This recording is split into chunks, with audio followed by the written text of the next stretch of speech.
Alan Parsons Project.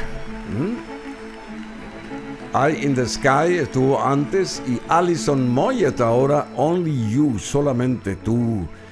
Y recién estuvimos escuchando muy atentamente lo que nos dice este señor Víctor Pavón, abogado, economista, investigador político.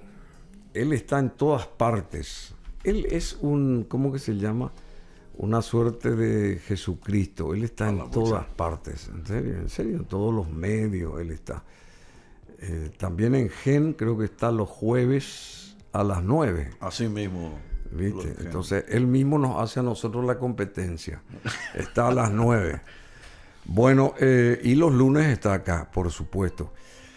Estabas hablando sobre los impuestos, las deudas. Quieren más impuestos, quieren más deudas. Y lo que hay que hacer es parar de robar.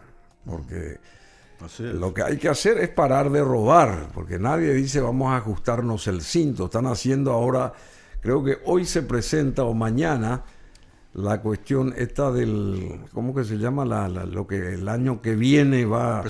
El presupuesto general de gastos de la nación. Así es. Y salió un economista, ex ministro de Hacienda, diciendo que hay que ajustarse el cinto porque no hay que hacer lo mismo que sucedió este año, ¿verdad? Y nadie echa de ver eso, nadie echa de ver, evidentemente. Todo sigue igual. Se incendia parte de la Chacarita como si nada, como si nada, y tenemos que aplaudir nosotros, aplaudir porque es cíclico, pues, ¿entendés? Pero nadie organiza para que no se incendie eso, que hagan cuestiones habitacionales para toda esa gente, que las saquen de ahí, porque esa gente tiene que salir de ahí, no estar ahí, entre paréntesis. Y es un incendio en la costanera cíclico, así como llueve o cuando se inundan los ríos, ahora hay estiaje, ¿verdad? Ahora no hay agua. Pero de repente ocurre lo contrario, pues. Se inundan. Y es la misma historia. Hay que llevar colchones, hay que llevar esto. Pero nadie soluciona los problemas. El ministro culpa al gobierno anterior por falta de plan para familias ribereñas. ¿Qué tiene que ver Carlos Baruja con esto? ¿Y qué hizo Carlos Baruja en un año? ¿Qué hizo Carlos Baruja en un año? Porque yo tenía que prever eso. ¿No te parece, Carlitos Baruja, que sos un capo también? De paso te invitamos a que vengas acá. ¿Por qué tenés que culpar al gobierno anterior? Ustedes son los que tienen que hacer los cambios y tratar de paliar las historias. ¿Por qué otra vez hay que estar con esto del incendio clásico? El incendio clásico, ¿verdad? El incendio clásico ahí en la Chacarita. Que salga esa gente, que se los lleve ahí que se construyan esas tipo ese barrio San Francisco, una cosa similar para toda esa gente de la Chacarita. Con esa finalidad ya se construyó ese barrio San Francisco. Ahora, que nos hayan atendido o que nos hayan acompañado, digamos, para que eso se preserve, ya es otra cosa. Y esa es la falta de políticas de Estado, ya sea del gobierno anterior, y sí, el gobierno anterior hizo caso omiso porque fue una construcción del gobierno Cartes, una idea de Cartes. Entonces el gobierno de Marito no le prestó atención y se cae, se destartala todo lo que costó millones de dólares. Y así así nos van todas las cosas. Se vuelve a incendiar esta historia y no sé, por suerte no muere nadie. Pero por suerte, digo, y hay que otra vez comenzar de cero, a hacer las casas de tabla, de cartón, de qué sé yo, poner otra vez el zinc encima. ¿Por qué no se construye toda una villa gigante? Sí, fue lo vicioso. ¿Cómo no se construye una villa? Así se hizo esa villa, ¿cómo que se llama allá cerca del aeropuerto donde vive Mina? ¿Cómo se llama esa villa? San Francisco. No, Villa. Bueno, acá no saben, pues, si están en otra cosa. Aparte del barrio San Francisco, hay otra villa grande que se construyó cerca del aeropuerto internacional, una del IPS creo que es. No sé si es del IPS o Villa, no sé si es del IPS. Villa no sé cuánto. Ese tipo de cosas, ¿por qué no construyen fuera del área capitalina y se lleva a toda esa gente allá? Unas buenas casas como tienen que ser, ¿verdad? No estar a esta altura del partido con casas de cartón o de madera, que una vergüenza es una vergüenza. En lugares privilegiados que pueden sacarse rédito de esos lugares, porque se pueden vender esos lugares, alzar torres ahí y bueno, traer a la gente que pueda invertir ahí a favor de la ciudad. La lógica dice eso. Yo no sé por qué no se hace eso. ¿Por qué no se hace eso? Te pregunto a vos, querido. ¿Qué tal, Bruno? ¿Cómo estás? ¿Cómo te va? ¿Cómo estás? Bien, te pregunto porque vos sos el que estás sabiendo toda la cosa. Hoy está como una tormenta, preparando ya la tormenta de Santa Rosa. Sí, claro. El 31. No, yo estoy muy tormentoso hoy.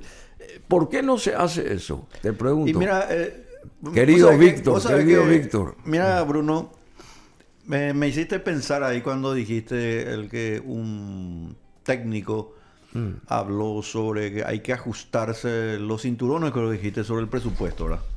Algo así dijiste. Claro. Bueno, el ministro de Hacienda. Bueno, el problema no está en ajustarse los cinturones. En cumplir. El problema está en que tenemos que tener otro modelo de presupuesto.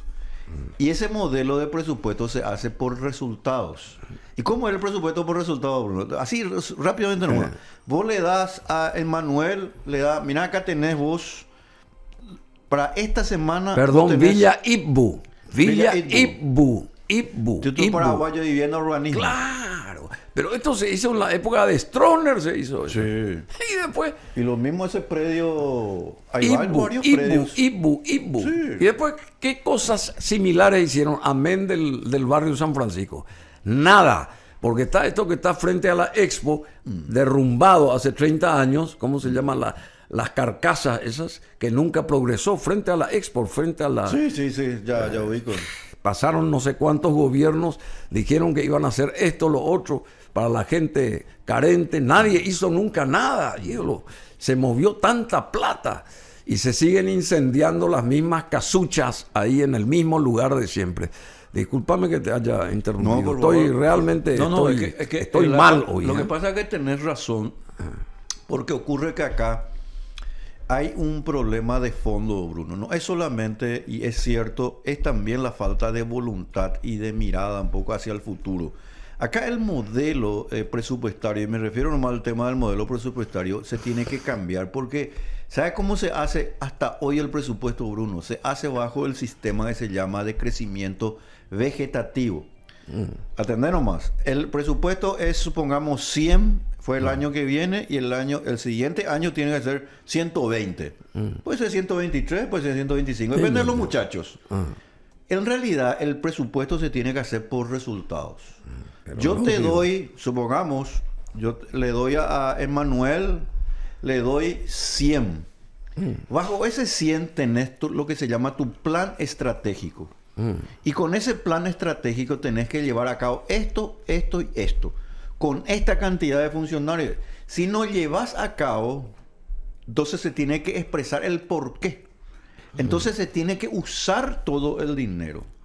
El dinero no se utiliza en gran parte también del presupuesto porque sencillamente Hacienda recorta también para de alguna manera evitar que haya excesos. Pero si no se hace por resultado, el funcionario público que funge en este caso de director o con cargos altos, no tiene lo que se llama la presión para llevar a cabo con transparencia y algo muy importante, no hay rendición de cuentas. Y al no haber rendición de cuentas, entonces ese funcionario no tiene ningún control. ¿Quién le controla al funcionario? Y ahí están esas imágenes, y nadie le controla. Esas imágenes ahí está todo ese grupo habitacional, porque eso fue una cosa también espectacular, como idea inicial. No sé bajo qué gobierno fue esto. Creo que también la época de Stroessner fue esta, me parece. Comenzó ahí, después nadie nunca llegó adelante. Esa era la idea, de dar a la gente carente o que no podía pagar mucho habitaciones, casas, digamos así, en bloques, y que vaya en lo que pueda pagar haciéndose de casa, valga la redundancia.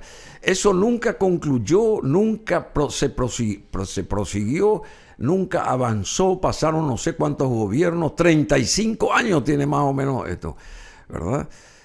Me acuerdo que cuando estuvo ahí Dani Durant, en el lugar que ocupa hoy Baruja, y él ya planteó una cosa así, que dijo que ya estaba todo organizado, ¿verdad? Y no sé, no le siguieron el apunte nomás. Él como arquitecto organizó todo eso y nadie le siguió el apunte, ¿verdad? Y después vino no sé quién, esta señora que ahora quiere ser intendenta también, ¿cómo se llama? Soledad. Soledad Núñez hizo la misma cosa, prosiguió, pero como ella era su gobierno supuestamente, no sé, no entiendo. ¿Sabes qué pasa, Bruno? Este modelo no funciona. Este modelo de repartir, crear grupos habitacionales, etcétera, no funciona porque no hay contrapartida por parte de los que van a estar allí. Entonces la gente quiere vivir nomás de arriba. Del aire. Entonces cuando la persona quiere vivir de arriba o del aire, pues no hay ningún tipo de responsabilidad. Y hay otro tema también. No hay en ningún país del mundo donde no haya control de la actividad estatal. ¿Por qué todavía hasta hoy nosotros no podemos tener calles buenas? Porque hay una descoordinación entre dos entes. Los dos totalmente ineficientes y corruptos. La municipalidad y ESAP, lo que antes era Corposana.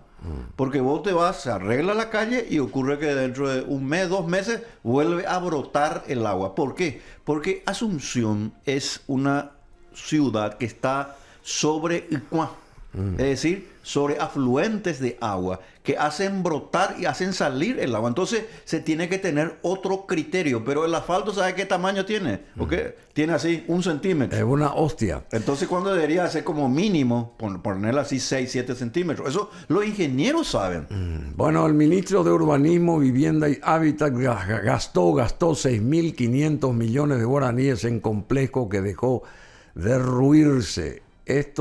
La promesa fue en el complejo habitacional Defensores del Chaco, no sé dónde queda esto, se proyecta construir 3.000 viviendas. La rehabilitación, a ver si me seguís yo con la lectura, la rehabilitación de las últimas 3 torres iba a ahorrar al Estado casi $300.000. ¿Dónde es este? ¿Dónde? Así se llama, Complejo Habitacional Defensores del Chaco. Bueno, y 6.500 millones de guaraníes se gastó y que se arruinó todo eso, se fue a la China, así como los 120 o 130 millones de dólares para el ducto ese que tenía que llevar el agua al Chaco, ¿verdad? Sí.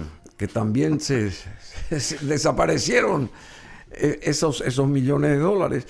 Y aquí César Barreto está diciendo respecto al presupuesto de gastos de la Nación para el año entrante, contener gasto salarial y austeridad, dice a los 4 vientos César Barreto. Sugiere César Barreto, y es un economista de prestigio, considera que para el presupuesto del 2025 los ingresos tributarios tendrían un crecimiento razonable y permitirían, razonable y permitirían destinar más fondos a la educación, a la salud y a la seguridad. Sin embargo, advierte que para eso debe ser posible contener ese gasto salarial y aplicar un plan de austeridad en las instituciones públicas, por un lado.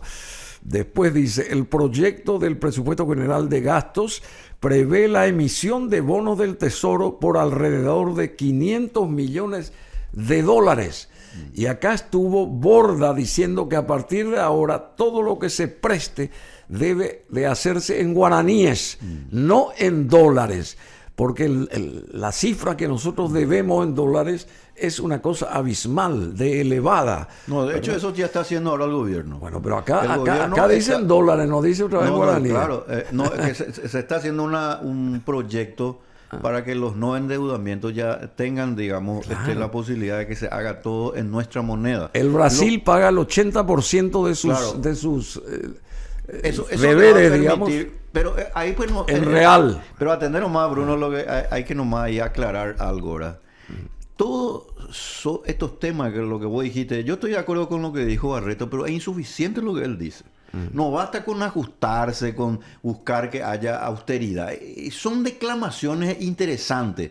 ¿Quién no va a estar ¿Quién va a estar en desacuerdo cuando uno habla de austeridad? Por supuesto que hay que ser austero, más todavía en el gobierno, porque está usando dinero de la gente. Claro. No es tu dinero. Vos puedes hacer lo que querés con tu dinero, pero está usando el dinero de la gente. Pero acá la gente que está en los puestos clave cree que es su dinero, pues. Exacto, pero el problema del presupuesto, Bruno, no es el presupuesto o la austeridad, es, desde luego, eso, pero el modelo. Hay que cambiar por el modelo de resultados.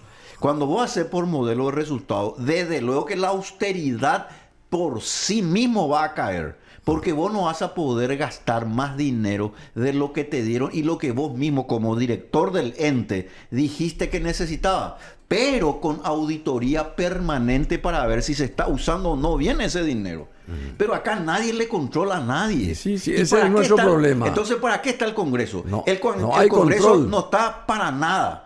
El Congreso son unos tipos, ¿entendés? Que lamentablemente de escasas luces, ignorantes y obviamente que tienen una capacidad solamente de buscar su propio beneficio, que le culpan a todo lo que hace el gobierno. Cuando el gobierno quiere hacer algo, entonces no, ellos están en desacuerdo. ¿Y ellos qué van a hacer? El presupuesto lo tienen que preparar ellos, el Congreso. El Congreso tiene que preparar el Congreso, no el Ejecutivo. El Ejecutivo prepara ciertamente el modelo. Pero ellos piensan en su bolsillo individual primero. Pero por supuesto. Y después hacen el presupuesto. Eso es lo que la escuela del Public Choice, que le estaba comentando en mi programa anterior, ¿verdad? De perspectivas, hablaba del profesor Ronald Coase, habla de la escuela de la elección pública. Los gobernantes, la tendencia, incluso en los países desarrollados, es la de buscar y maximizar sus beneficios porque los costos, desde luego, siempre están establecidos en una gran cantidad de personas que no están organizadas. Cuando la sociedad civil o las personas, la ciudadanía no está suficientemente organizada, los políticos o el poder político, el Estado, tiene una gran preeminencia, desde luego, en la sociedad. Y ahí está el problema. Estas casas que se construyen no sirven para nada. ¿Y cómo le va? Y si la economía no crece, pues entonces no va a tener que hacer solamente 100.000 casas, va a tener que hacer 1.000.000 de casas. Bueno, pero ahí ven la cantidad de casas. Esto se hizo ya, tengo entendido, en la época de Stroessner ya se hizo eso. Como todas las cosas acá en este país, ¿verdad? Como todas las cosas, la mayoría de las cosas se hicieron en la época de Stroessner, entre paréntesis. Después nadie llevó al apunte y nadie acompañó eso. Claro. Nadie cristalizó para que vaya ahí la ciudadanía a usufructuar ese espacio que costó también millones. Exacto. Quiero saber cuándo se hizo esto. A ver, históricamente, hace rato ya hubieras buscado eso, porque esa es la clave, pues, de lo que estamos hablando. El complejo habitacional Defensores del Chaco se hizo ¿cuándo? O mejor dicho, ¿cuándo? Hasta la época de Stroessner quedó así como está, y después ya nadie levantó un ladrillo, que también puede ser factible, porque es así. Increíble.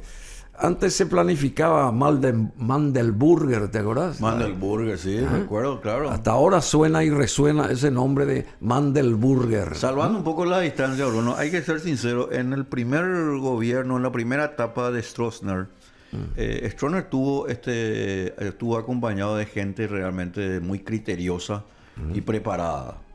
Claro, ¿verdad? por supuesto. Más allá de que lamentablemente, hay que decirlo también en contrapartida, que lamentablemente Stroessner no tuvo los asesores que le puedan hacer ver que pudo haber hecho lo que hizo Pinochet. Sí, claro. Vos sabés que Pinochet, De enviar con la la gente afuera. dictadura, él dijo así: señores, acá vamos a hacer unas reformas en la economía para que Chile sea una de las sociedades más prósperas del mundo. Y así y es. lo logró. Y eso fue lo que Stroessner, lamentable, no por él, sino que ese grupo de asesores, que después vinieron ya este grupo, el Cuatrinomio. El cuatridemonio que le decían, ¿verdad?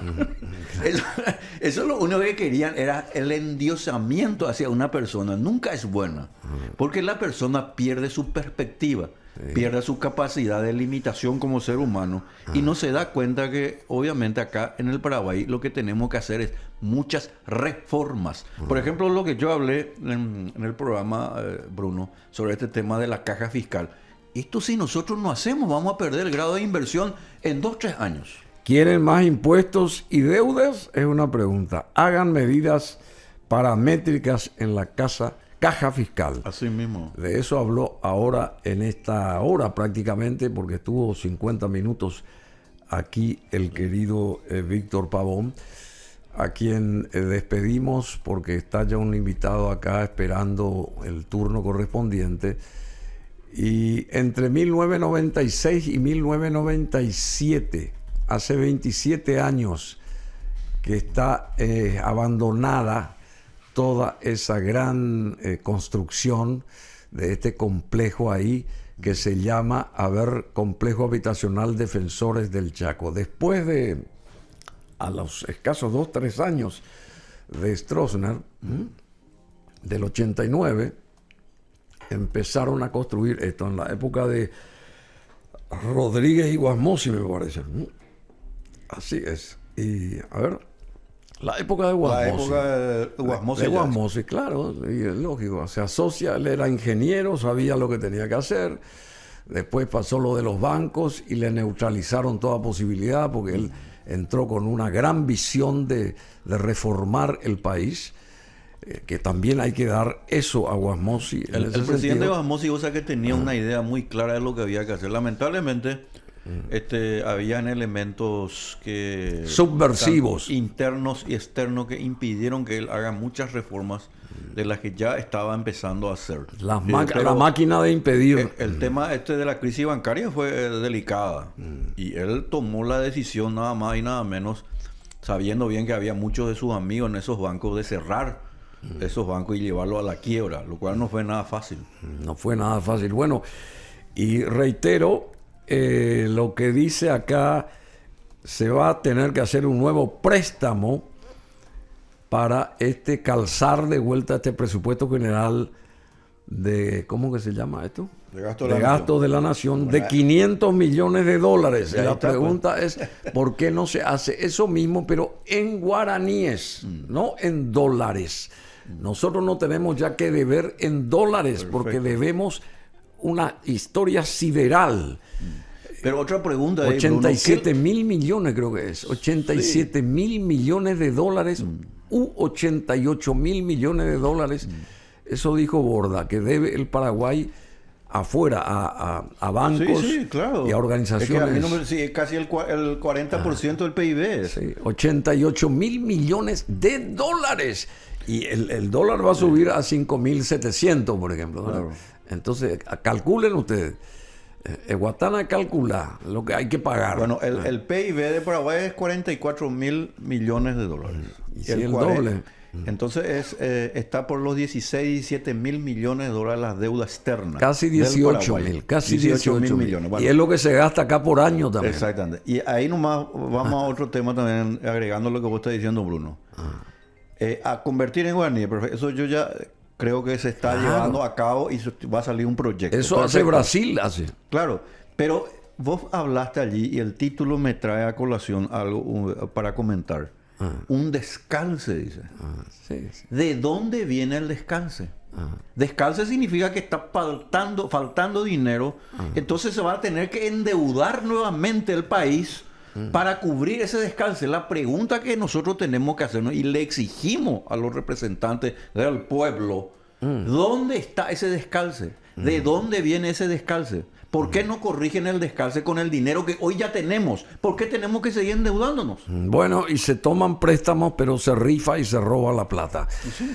Bueno, y ejemplo claro, lo que pasa todavía ahí en la municipalidad, que nadie dijo a dónde fue a parar esa cantidad de millones de dólares. Un juez que era libertario, Gideon Tucker, llegó a decir una frase pero extraordinaria. Y con eso me despido. ¿Cuál fue? Cuando el Congreso empieza a sesionar, ni la vida, ni la libertad, ni la propiedad de los ciudadanos están a salvo. Sí. Gideon Tucker. Cuando el Congreso empieza a sesionar. Claro, qué fabuloso. Y, y dijo otra cosa. Y vos sabés que dijo otra frase que a mí me gustó mucho. Cuando los países progresan de noche, cuando los legisladores no están sesionando. O están durmiendo. Qué bueno. Decí otra vez, esto sintetiza eso. No, ¿la última frase o la No, primera? no, la primera. La lo que primera dijo lo dijo Gideon Tucker, que era un juez. Gideon Tucker. Sí, en los Estados Unidos, de tendencia libertaria en realidad. Se opuso mucho al impuesto a la renta personal, nefasto impuesto, por cierto. ¿Verdad? Muy amigo de Alberto Fernández. Bueno. Está bien para amenizar, pero me voy con la frase. A ver, vamos. ¿Qué digo? Cuando el Congreso empieza a sesionar, ni la vida, ni la libertad, ni la propiedad de los ciudadanos están a salvo. Qué barro, muy bien. Bueno, escuchen ustedes. Ahí está este señor Tucker, ahí está en la pantalla. Un sabio, evidentemente. Muchas gracias, Víctor Pavón. Y aquí vamos a perder el control, porque se pierde el control también, porque hay tanta plata que todo el mundo se tira tipo rico Max Pato y bueno, y ya se pierde el horizonte. Teddy Swims se llama este señor y dice Lost Control.